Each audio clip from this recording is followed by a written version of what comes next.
The market in 2026 is setting up to be one of the most important shifts for payment stocks that we've seen in years. But most investors will miss it because they only look at stock charts, not at what's actually happening inside these businesses. Today, I'm breaking down 3 fintech giants that touch almost every card swipe and online payment you make. Each one offers a totally different bet, a beaten down turnaround, a big swing acquisition, and a steady income play.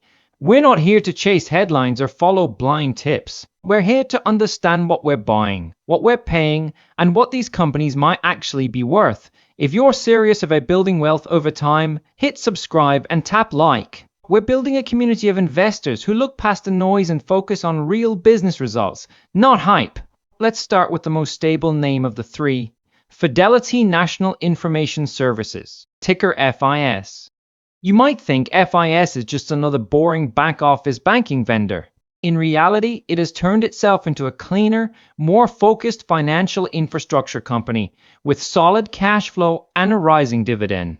FIS used to own the Worldpay merchant business, but it spun off that stake and is now focused on core banking and payment infrastructure for financial institutions. Think of them as the rails that banks run on. In 2025, FIS reported revenue of $10.7 billion, up about 5%. Adjusted earnings per share grew 10 to $5.75.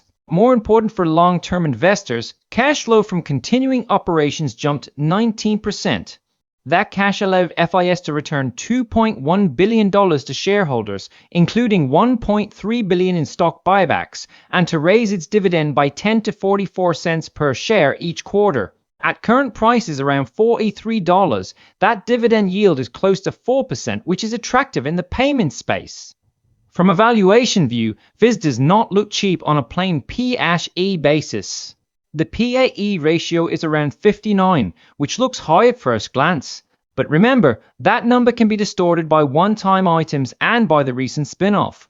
Wall Street sees this as a more stable story now. The consensus rating is a moderate buy, and the average price target is just under $69. That suggests almost 50% upside from current levels if the company hits its goals.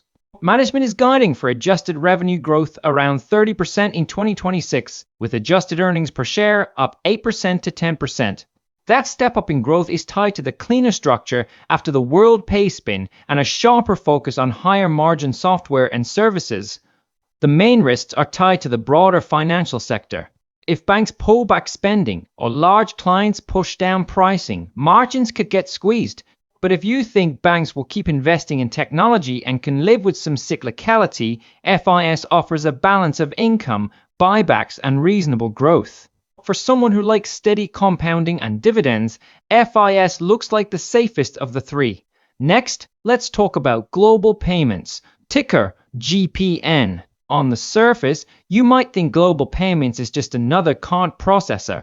Underneath, it is trying to turn itself into a scaled, global commerce platform, and it just made a huge move to do that. In 2025, Global Payments reported adjusted net revenue of $9.3 billion, up 2%. If you adjust for currency swings and asset sales, that growth was closer to 6%. Adjusted earnings per share climbed 11% to $12.22.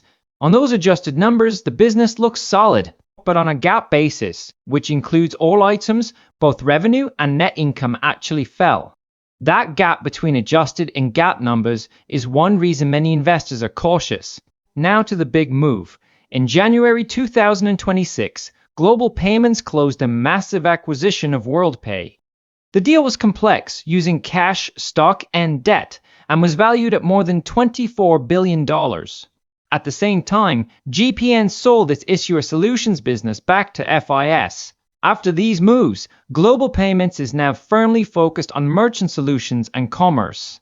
The idea is to build a larger-scale merchant platform with better cross-border capabilities, richer data, and more services wrapped around every transaction. That could mean higher margin, more sticky relationships with merchants, and more pricing power if it works. To reward shareholders while all this happens, the company also announced a $2.5 billion share repurchase as part of a plan to return $7.5 billion in capital by 2027. GPN pays a modest dividend of 25 cents per share each quarter, which is about a 1.5% yield at a recent price near $65. On valuation, GPN trades at a P/E of about 11, which is much lower than many software-like payment peers. The stock is in the mid-60s with an average analyst price target in the high 80s, around $88. That's decent implied upside. Yet the analyst consensus is just a hold, and some have been cutting targets as the stock recently touched a 52-week low. The reason is simple: integration risk. Deals of this size almost never go exactly as planned. There can be culture clashes, tech integration problems, customer churn, and delays in cost savings. Management is guiding for about 5% net revenue growth in 2026 and adjusted earnings per share of $13.80 to $14, which would be about 13% growth. If they hit those numbers and show clean integration, the market could re-rate the stock higher because you would have a scaled, diversified merchant platform at an 11 times earnings multiple. The flip side, if integration stumbles or if growth lags, the stock can stay stuck or fall further. So Global Payments is a classic execution story. You are betting that management can handle a huge integration, unlock synergies, and keep merchants happy. I'd call this a medium risk, medium to high reward play on the long-term growth of global digital commerce. Now let's shift to the most contrarian and speculative name of the three, Fiserv, ticker FISV. This is the one I save for last because it has the biggest gap between business strength and current stock sentiment. You might think Fiserv is just a big, mature processor that had its run, but under the surface, it still throws off billions in free cash flow and holds leading positions with banks and merchants across the country. Yet the stock has been punished. Fiserv trades near levels last seen 8 years ago. The 52-week range runs from about $53 to a high of $221.50. That is a massive drop from the high. The stock was crushed after weak results and management changes in late 2025. Let's look at the numbers. For 2025, Fiserv reported revenue of $21.2 billion and operating income of $5.8 billion, driven by recurring payment processing. In the fourth quarter, revenue was $4.9 billion, up less than 1% year over year. Earnings per share for that quarter were $1.99, which was 21% below the prior year, but still 9 cents above expectations. The real blow came with the third quarter of 2025, when results badly missed investor expectations. After hitting that $221 high, the stock plunged. Management responded by naming 2 new co-presidents and replacing the chief financial officer. Then when the company gave 2026 guidance, it scared the market again. Fiserv projected earnings per share of $8 to $8.30 for 2026, with organic revenue growth of just 1% to 3%. That is slower than the prior year, and it raised fears that the restructuring and growth plan will take longer and be bumpier than hoped. On the sentiment side, 37 analysts cover Fiserv. 26 rated a hold, 9 say buy, and 2 say sell. The average 12-month price target is in the low to mid-70s. With the stock around $56, that still suggests upside, but the tone is cautious. Here's where the value angle comes in. The stock trades at a PHE of about 8.9, which is very low for a large payment processor with strong free cash flow and entrenched positions. If Fiserv can stabilize growth even at low single digits and protect margins, that multiple could expand meaningfully over time. The business isn't broken, but the growth narrative is shaken. The catalyst here is simple but uncertain: a successful turnaround. New leadership has to execute. They need to show that growth can return to at least mid-single digits, that they can hold on to key clients, and that free cash flow stays strong. If that happens, contrarian investors who buy at these depressed levels could see both earnings growth and multiple expansion. If it doesn't, you could be stuck with a cheap-looking stock that stays cheap for a long time, or even gets cheaper. Given those 3 profiles, how could you play this space? If you want stability and income, FIS is the most straightforward choice. You get a near 4% dividend yield, buybacks, and a moderate buy rating from Wall Street with a strong growth outlook after the spin-off.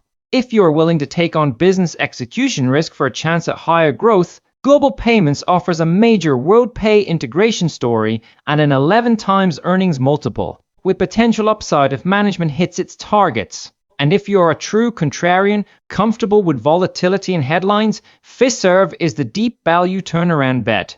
The core business is still large and profitable, but the market has low faith in management's ability to re-accelerate growth. The most explosive and riskiest opportunity of the three, in my view, is Fiserv. You have a beaten down stock, a single-digit PRE, strong free cash flow, and a management team under pressure to deliver. If they can turn the ship, returns could be significant over a multi-year period. If they fail, you're holding a value trap. This is not a safe dividend play. This is speculation if you don't fully understand the risks. Only put money here that you can afford to see swing around and give the story time to play out. The big picture is simple. You don't need to guess short-term price moves. The key is to know what kind of investor you are, match the stock to your risk profile, and give quality businesses time to compound. In the short term, the market is a voting machine driven by sentiment and headlines. Over the long term, it's a weighing machine that rewards real earnings, cash flow, and disciplined capital allocation. Choose the mix that fits you. Steady income with FIS, execution-driven growth with Global Payments, or contrarian turnaround with Fiserv, or a basket of all three to spread the risk. Invest with a clear plan. Stay patient and focus on the business, not the noise. Thanks for watching. Invest wisely, and I'll see you in the next one.